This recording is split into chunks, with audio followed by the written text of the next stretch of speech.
My mother was Pauline Augusta Coleman. I'm related to the Redmonds through her. Unfortunately, she passed away in 1987. So I wanted to share this revelation with my father while he was visiting my cousins. Where you come in? Hi, Daddy. How you doing, boy? Fine, how are you? All right. What do you think of that? Were you surprised that white women were sleeping with black men in the 1600s? That is something.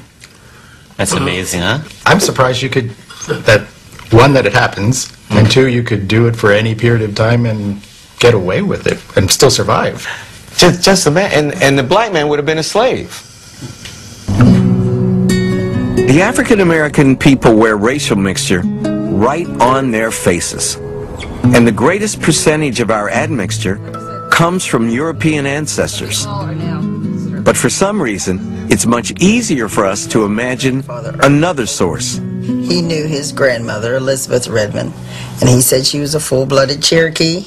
Like almost all African Americans I know, my relatives are convinced that we have Native Americans in the family. This is Lucy's sister, and she had hair down to her knee. I thought she looked, like a Native American. And that's, like I said, that was my mom, and she wore 70s headbands. Oh, that's your mom? In the 70s, Oh, she your looked mom's like, cool. Everyone thought she was Native American. I have a little Choctaw Indian in my background. She looked like an Indian woman. She looked like, like straight off the prairie. They talk about the cheekbones and. Yeah, you do have high cheekbones. Yeah. She always had long black hair, and so, that's Indian hair. But I've long been suspicious of these stories.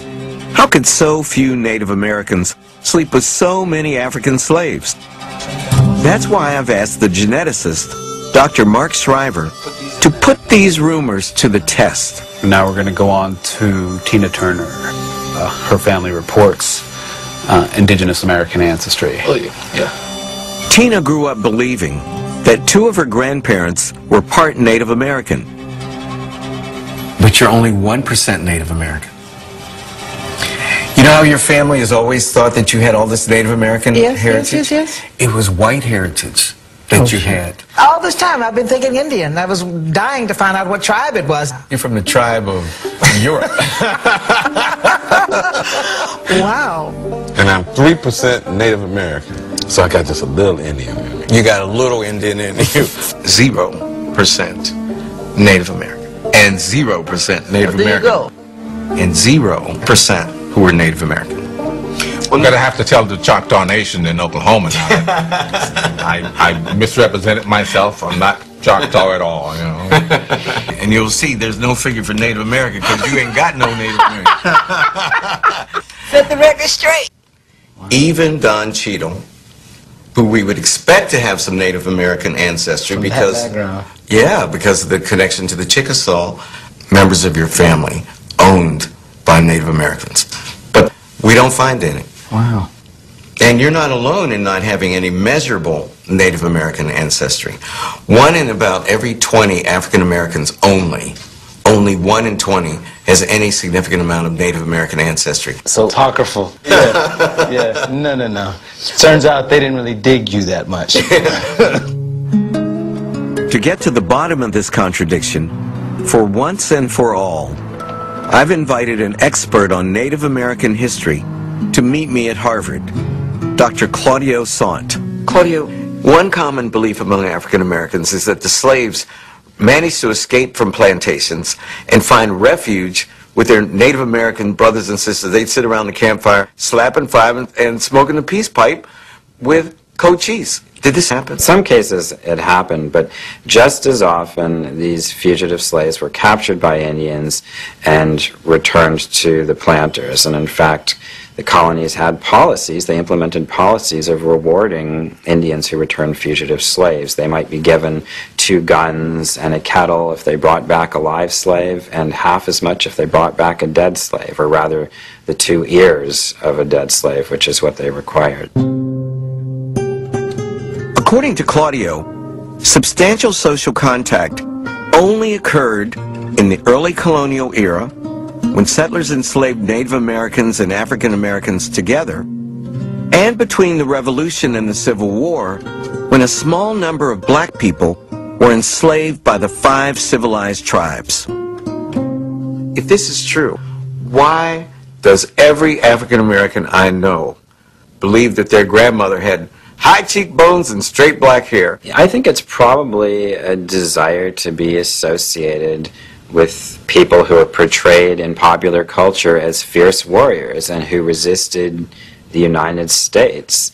And if you're a slave or an African American living in Jim Crow America, who wouldn't want to be associated with someone like Crazy Horse or Geronimo? It's easier to say we got a little Indian in us than to say we got raped a few times. Right. It's just, That's a really good point. it's a lot easier to say. So you make up a myth. You make up the myth. It sounds much better. It sounds much goes better. down a lot smoother. There's a strange sense of security in not knowing a great deal. There's a sense that it's all sort of mystical and lost, and nobody could ever find it, so you could sort of invent any past you wanted to. Well, you can't do that now. DNA is finally shedding light on one of my family's greatest mysteries. Remember my second great-grandmother, Jane Gates, the woman whose house my cousin just bought? Jane, a slave, had 5 children with an Irishman. Yet she never told anyone his identity. But not even Jane's discretion, or perhaps her shame, could protect her children's father from modern science. Since this man is related to me on my direct paternal line, his Y-DNA haplotype, or genetic signature, and mine are exactly the same. That's why I've come to Ireland. I'm hoping that a recent survey of the DNA of over 2,000 Irishmen will tell me something about my paternal ancestry. The geneticist who conducted that research is Dr. Dan Bradley. Guys, this is Professor Gates. He's tracing his roots using genetic genealogy. Tim, Trina, Anna, these are all guys in my lab. How are you? Do I look like an Irishman to you? I'm here to find my roots. I've been looking for my roots. Looked all over Africa, couldn't find anybody, so I ended up here. After you, sir. This is my Y-DNA, which we brought. Yes. Maybe there's some pattern that you can ascertain in my DNA. Well, we had a look at your marker profile here, and I can see here that some of these markers are markers that we've typed as well in our survey of Ireland, and matches don't happen by chance, really. Not over a large number of markers. 10 out of 11 match. Neil of the 9 Hostages. Neil of the 9 Hostages. Yeah, and Neil of the 9 Hostages probably lived about 450 AD, so a long time ago, and he was a warlord. Does this mean that I am descended from Niall of the 9 Hostages? It looks like a pretty typical Niall haplotype, yeah. Wow, that's great. I'm surprised myself that I have a kinship relationship with this set of families and ultimately an individual. And that I have so much in common with them genetically is astonishing to me. That's right, yeah. Yeah. I wonder if this king could have ever imagined that he would have descendants whose mother was a black slave. I'm so curious about this revelation that I've traveled to Tara, Ireland's ancient seat of kings. I want to stand on the spot where my ancestor once reigned. An ancestor, it turns out, that I share with almost 10% of all Irishmen.